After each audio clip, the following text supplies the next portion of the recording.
ఈనాటి సమావేశంలో భాగంగా హైదరాబాద్ చాకల ఐలమ్మ మహిళా విశ్వవిద్యాలయం నుంచి కాకతీయ టెంపుల్ ఆర్కిటెక్చర్లో ఫౌన అంటే శిల్పాలలో ఉండేటువంటి జంతువులు వాటి యొక్క విశిష్టత గురించి ప్రత్యేకంగా లెక్చర్ ఇవ్వడానికి వచ్చినటువంటి రీసెర్చ్ పర్సన్ అరుణ గారికి, అలాగే మా మిత్రుడు అసోసియేట్ ప్రొఫెసర్ రెడ్డప్ప గారికి, అలాగే ఇంకో మన మిత్రుడు కోఆర్డినేటర్ సమన్వయకర్త రామరెడ్డి గారికి స్వాగతం పలుకుతూ తదుపరి కార్యక్రమాన్ని మేడం గురించినటువంటి పరిచయ కార్యక్రమాన్ని సమన్వయకర్త అయినటువంటి రామరెడ్డి గారు చేస్తారు. అందరూ కూడా చెప్పేది ఏంటంటే షార్ట్గా ప్రిసైజ్గా హాఫ్ అన్ అవర్లో ప్రోగ్రామ్ కంప్లీట్ చేసేటువంటి ప్రయత్నం చేద్దాం మేడం. ఇక్కడ చరిత్రకి చర్చకి సమయాన్ని నిర్దేశించడం చాలా సాహసోపేతమైనది. నాకు తెలుసు, కానీ 3-4 సెషన్లు ఉన్నాయి కాబట్టి as early as possible we have to conclude this session. Over to Ramred. Thank you, sir. I am Ramred.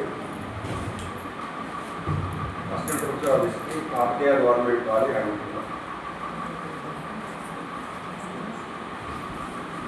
It's my pleasure and privilege to introduce today's speaker, Dr. Aruna Parigi, Head of the Department and Board of Service Chairperson, Chakali, Veeranari Chakala Ilamma University, Hyderabad. Madam has written several books on the Chalukyas, particularly on the genealogy and historical consequences in Deccan.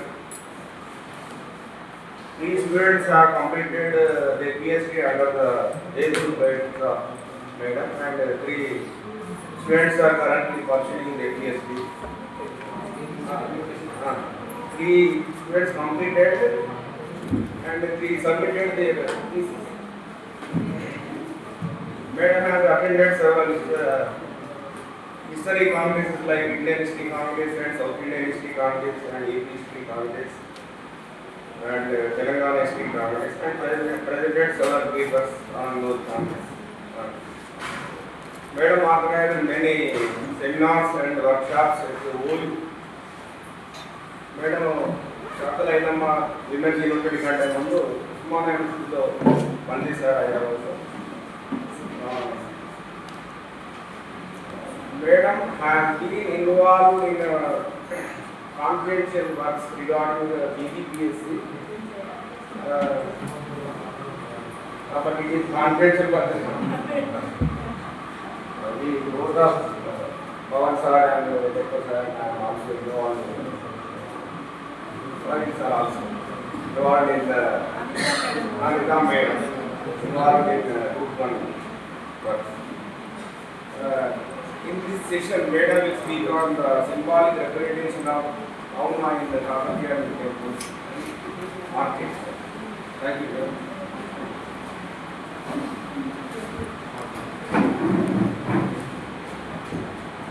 Thank you, sir.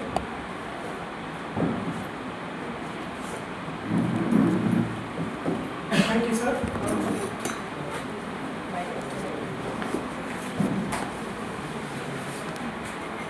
So ఇప్పుడు విద్యార్థులందరూ కూడా ప్రత్యేకంగా వినండి, ఎందుకంటే ఇది ఒక different topic. ఈ సెమినార్లో first morning keynote అడ్రస్లో అనుగోపాల్ గారు కాకతీయుల దేవాలయాల గురించినటువంటి వాస్తు నిర్మాణ శైలి, దానిలో ఉండేటువంటి ప్రత్యేకతలు చెప్పారు. ఈ మేడం ఎంచుకున్నటువంటి టాపిక్ ప్రత్యేకమైనది, చాలా డిఫరెంట్, ఇన్నోవేటివ్. ఎందుకంటే అనాదిగా కూడా మానవ సమాజానికి జంతుజాలానికి అవినాభావ సంబంధం ఉంది. రాత్రాల దగ్గర నుంచి ఇప్పటి వరకు కూడా ఎన్నో జంతువులు ఉన్నప్పటికీ కొన్ని జంతువులనే దేవాలయాలను ప్రత్యేకంగా చూపించడం ఏంటి, వాటి విశిష్టత ఏంటనేది అద్భుతంగా ఎవరు మేడం గారు చెప్పుకుంటున్నారు. అది జాగ్రత్తగా వినండి. దీని తర్వాత 5 minutes డిస్కషన్ ఉంటుంది. Thank you madam.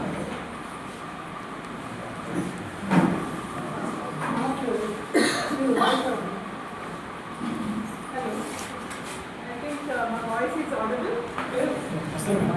Okay, very good afternoon to all. And first of all, I should thank the organizers for giving me this opportunity. And let me tell you frankly that I have visited very few temples belonging to the Kakathiyas. And since sir asked me to present something on Kakathiyas, then I have chosen this topic. which was not done earlier by any of them. So actually I am specialized in the Chalukya art and architecture.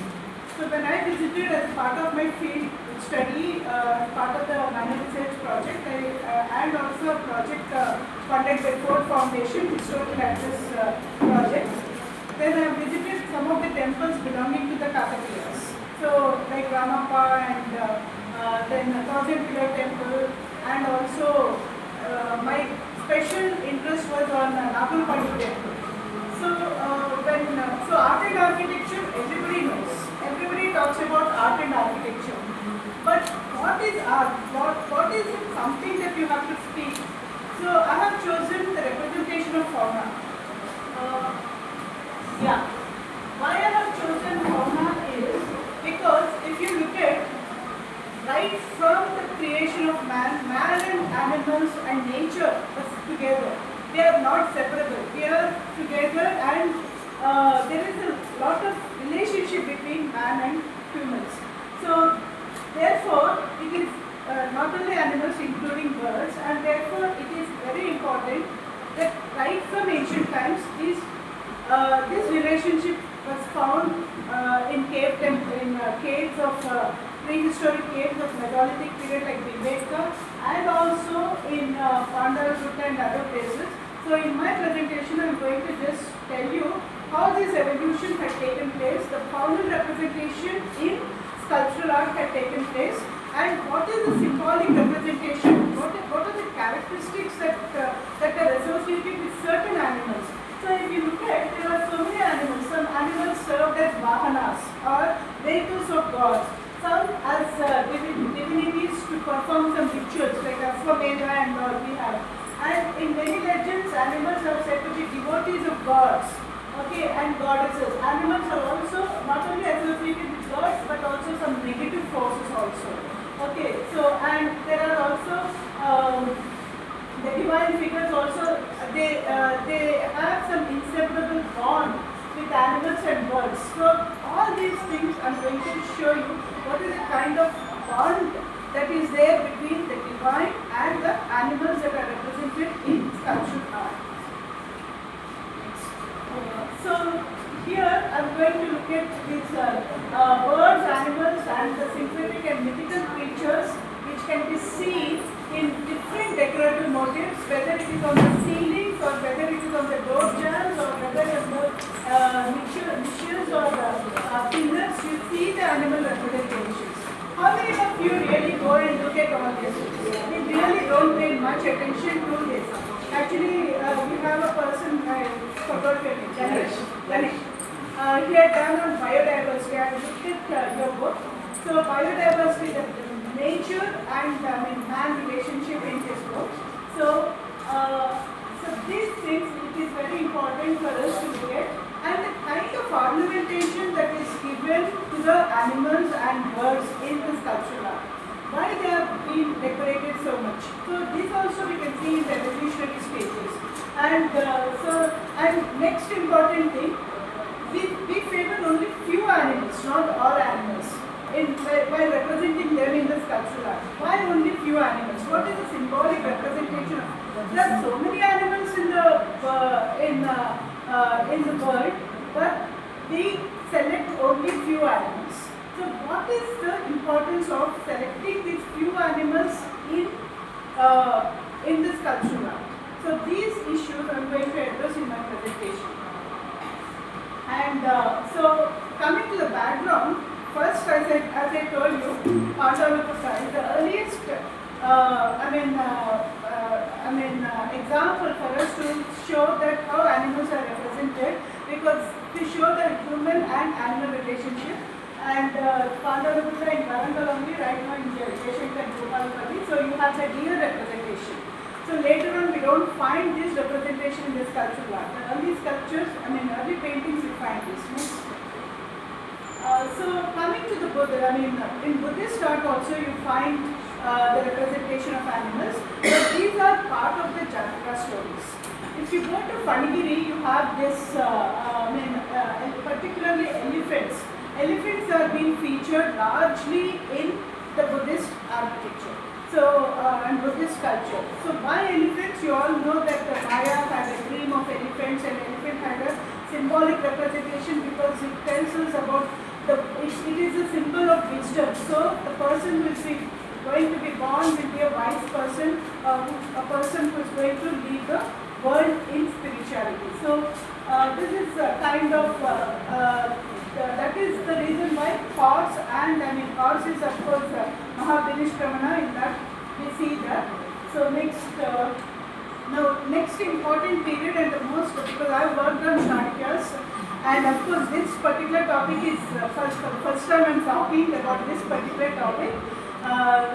So most of the times I was only talking about state formation and historical consciousness and all this, but this is the first time that I have taken up something interesting. And so when I went to Alappur, I found these interesting sculptures which belong to Chalukyan period, Badami Chalukyan period. Have you ever seen Shiva Parvati sitting on a Nandi? So here, this is Balabrahma temple where it is shown, and Nandi is not, it looks little different, and that is that second picture you find in the museum, and the third one is the Nagini medallion, and next. So you have again here Indra with elephant, and Gajalakshmi also with elephants, and a sculpture of cat, which we have never come across in any of the sculptures, but in Alappur we found this particular sculpture. Next. Alappur also has, these are found, nobody can see these sculptures because they are on the lower frieze. On lower frieze, generally when we generally step onto the step, but we never see these sculptures. So we took these sculptures, look at the movement and look at the kerosene, the way that they are looking at and fighting. All these things are shown in these pictures, including birds. But these birds, kind of birds and monkeys and all these representations I didn't find in Kakathiyan sculptures. Okay, so next. So why that I will tell you later. So, and here you find monkeys climbing the trees also in Alappur. Okay, so I am trying to plug the plantains and all these things. So very, very like the movement is so clear. So there is an action shown in these pictures. Next. So another important thing is this. They also used animal motifs in representing the Toranas. So you have Gaja Torana, and then Padma is Gandharva. Okay, next you have here Simha, Gaja Toranas, next the crocodile, next one. Then Hamsa Torana, you can see here Hamsa, you can see here Makara, and you can see here again Hamsa Toranas. So these are different types of Toranas which we find. But and crocodile representation. Okay, crocodile you see this on Sarvameshwara temple, but in some of the Kakathiyan temples you find the lion, not crocodile. Okay, so and these jalas which we saw, the toranas which we had seen in the earlier slide, these things we don't find in the Kakathiyan period. So I don't know, I have not come across. If you come across, you please let us know so that we can see the changes that have occurred in the representation of these animals. So, coming to the Kakathiyan temple, we have temples at Bay Sambalpuri and Palampet and Swayambudeva, Thanpur, Nagurpadu, Pillaravali, Nitigonda. I have visited all these temples way back and a long time back as part of my field works for various projects. So this is a Kakathiyan motif, faunal motif. This is Gaja Kesari. This type of motif you don't find in any of the things. So in Kakathiyan sculptural art, Gaja and Kesari are given lot of importance. What is the symbolism of this Gaja? Gaja is elephant and Kesari is lion. And if you see, this I have adopted, I have taken from Parabrahma Sastri Garu's book on Kakathiyas. And you can see a lady standing on the elephant trunk and this side is a lion. So that is one of the reasons why Sastri Garu had interpreted that this is a title of Rudrama Devi, and therefore the lady standing over there is Rudrama Devi, and hence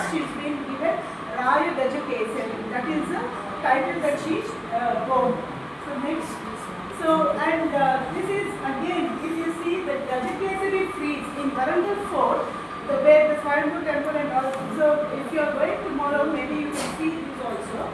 So you can see the elephant's trunks and lion on the top. And in one of the slides here, you can see the tail of the lion rising up and the boy is playing with that. So it is being given as the Daya Kesari. There is also an inscription on that. So a board that is, and there is a Daya Kesari. So this is being the title given to Kakathiya. And Kirti Mukas, in the earlier, Harugopal sir was also showing us the Kirti Mukas. So these Kirti Mukas and standing lions, these are the feature of the Kakathiyas.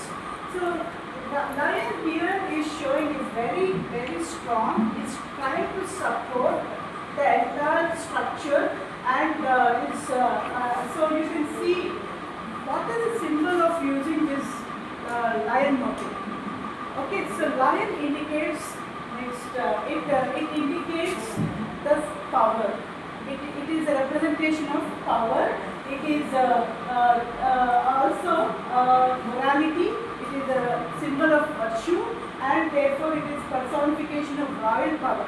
So the use of these motifs, especially lion, profusely in Kakatiyan architecture is mainly to show that the Kakathiyas are very powerful rulers.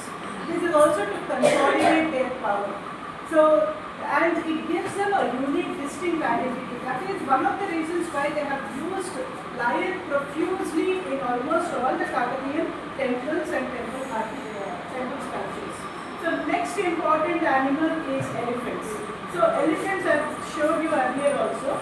So, you find these on the base of the temples, and also these also convey the power and strength. And elephants are shown standing motionlessly at some point and facing front part close to each other in rows and sometimes fighting with each other. So, next slide. So, they are also shown as fighting, combating with each other, and elephant is also important in military. Okay, so if you look at the elephant, the Kakatiyan army consists of infantry, cavalry, infantry, and of course chariots were not there by this time, so you don't find. So elephants are given a lot of importance in the sculptural art as defense, and moreover when you are fighting on an elephant, you are climbing an elephant and fighting, it shows your power and the opponent can be easily defeated. So elephants were used and they are being considered as a valuable possession by the kings. Therefore, if you look at this particular area, you don't find so many elephants, but the Kakatiyas possess so many elephants as part of their army, and this is also reflected in their sculptures. So you can see here, Panagal of course is a pre-Kakatiyan or maybe a little contemporary of Kakatiyan because 12th, 13th century. But you find these, and that is also at Pachara Someshwara, and even in Kakatiyan temples also, you find the row of Kakatiya, that is Gajadara. Earlier sir was telling Simhadhara, Gajadara. Earlier also I showed in the fort of Kakatiyas, you have the Gajadara. So they are, but each of these elephants again are different. They are shown in different ways. One is fighting with each other, one is moving, one is trying to lift the trunk and trying to play and all this. So mixed. So you can see here different. So you can see fighting and you can see so moving in a line. So these type of elephants you can see in the architecture, in the sculptures. Next. Yeah, next. So elephants are also part of, they are the representation of our Hindu deity, Ganesha. We know that Ganesha, how he acquired the elephant head and all this stuff. So it is also, Ganesha being the deity of wisdom, prosperity and their symbolism and stability. So, and Ganesha's mount, that is Mushak, is also shown in the sculptures. So Ganesha is shown in different ways. So elephants on one side, the Kodapatti Ganesha like this. I think sir also showed this particular image. And this is very interesting. Father had different types of Ganeshas, which is very, very interesting. And you can see his Vahana also here. He's standing on, traveling on Mushak. That is that. Next. Yeah, next important one is Nandi. What is the importance of Nandi in sculptural art? So Nandi is a recurring motif in Hindu temple art, especially where there are Saivite temples. So here we can see very prominently, and Nandi is dedicated to Shiva. And there is also a story for how Nandi tries to protect the Saivite temples. And whatever we want, like our wish to be fulfilled, we have to first whisper in the ears of the Nandi, and then it is conveyed to the Lord Shiva. So that is what we used to. So Nandi also symbolizes physical and spiritual strength and resilience and ability to overcome obstacles. And it is also depicted in a powerful and majestic pose, conveying his role as protector of temple and the guardian of dharma. So righteousness, that is the feature of Nandi. And therefore this is what gives sanctity to the Shaivite temples. As a gatekeeper, it is very, it's a righteous symbol for the Shaivite temples. And so Nandi is depicted in most of the, so Kakathiyas had a different, they have a old school of sculpture. And in this school, Nandis are produced and these are being transported to various places. So that is one of the reasons why the Nandi at, whether you see at Nandurpadu, Nandi is not very ornamental, but whether you see at Palampet or Hanmakonda, base Kamalagudi, you can see the Nandi with lots of decorations. Okay, so and the Nandi is very majestic, and Nandi had a separate mandapa also, Nandi mandapa. So next, and you can see at Varangal Fort also you have the ornamentation, lot of jewels. Nandi is been, so look at the clarity that you can see in the way the sculptor tries to adorn with jewels all these Nandis and Vijayakonda Nandi, that is next, look at this Palampet near Ramappa temple. So, and using, giving this representation to Nandi is, showing that, since Nandi is a devotee, so loyalty. So the king is being Rudraeshwara or Ganapateshwara. That means these are all gods. They are all kings also. Okay, the king and the animal. The loyalty, the people. Nandi is like a people of the kingdom who are very loyal to the king. So that is a Marxist interpretation when they try to see this in relationship between the king and the animals. So Nandi being a representative or a symbol of loyalty to the deity. So the king in the deity in the temple is equated to the king, and the Nandi is equated to the people who are very loyal to the king. So next is bull. Bull is also, bull of course is Nandi only, but I have not come across, maybe if you can come across, please let me know. You have seen many temples, because I've seen, this is at Nagarpadu, and they are travelling only on, here you have bulls, and they are travelling on bulls only, and I didn't come across horse anywhere.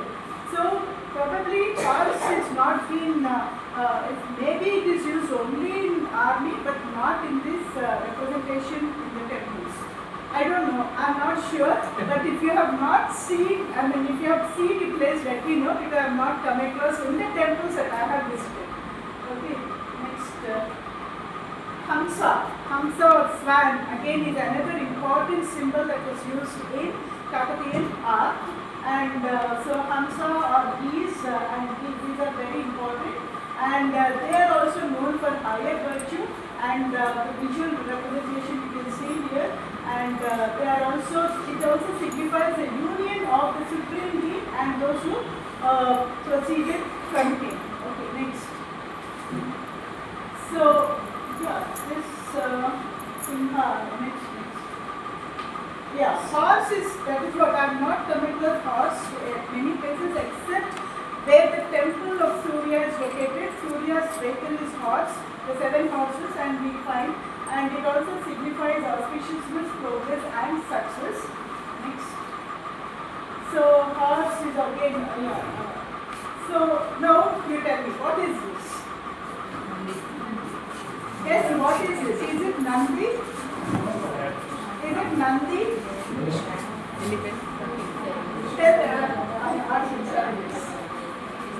What is this animal? From Panagal Museum. You're right.